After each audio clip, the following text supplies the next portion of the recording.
Sakamoto, você tem um texto hoje no nosso site, né, que fala sobre uma decisão sobre a JBS que leva à paralisação histórica no resgate de escravizados. Que decisão é essa? Então, Diego, hoje o Brasil celebra o Dia Nacional de Combate ao Trabalho Escravo, porque há 22 anos, em 28 de janeiro de 2004, 4 funcionários do Ministério do Trabalho e Emprego foram chacinados naquilo que ficou conhecido como a chacina de Unai. Depois, Antero e Norberto Mânica, famosos fazendeiros da região, foram condenados e o Norberto só foi preso no ano passado. Mas o que acontece é o seguinte, ou seja, anualmente este é o momento que o governo federal faz um balanço, divulga os dados de resgate. Os resgates no ano passado foram maiores do que neste ano, né? Está lançando o terceiro Plano Nacional para a Erradicação do Trabalho Escravo, que é uma conquista também da sociedade civil com o governo. Só que, ao mesmo tempo, tem um BO gigantesco, porque a maior parte das operações de resgate de trabalhadores escravizados, de checagem de denúncias para tirar pessoas em situação de trabalho escravo, não estão sendo feitas.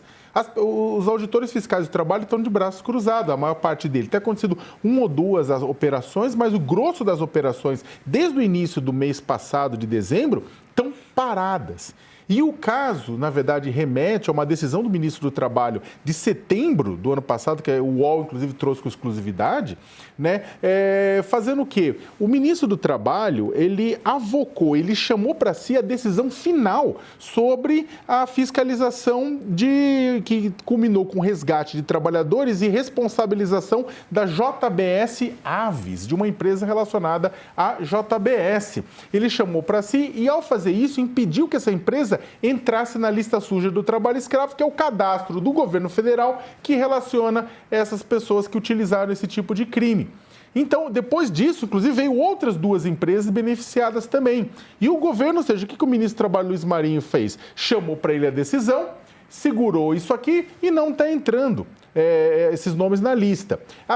O Ministério Público do Trabalho foi à Justiça, conseguiu uma liminar, a liminar depois foi suspensa. Os auditores fiscais do trabalho estão com medo de continuarem autuando empresas grandes, com medo, porque, inclusive, o Ministério do Trabalho estaria investigando essas operações que tiveram seu efeito suspenso. Então, cruzaram os braços.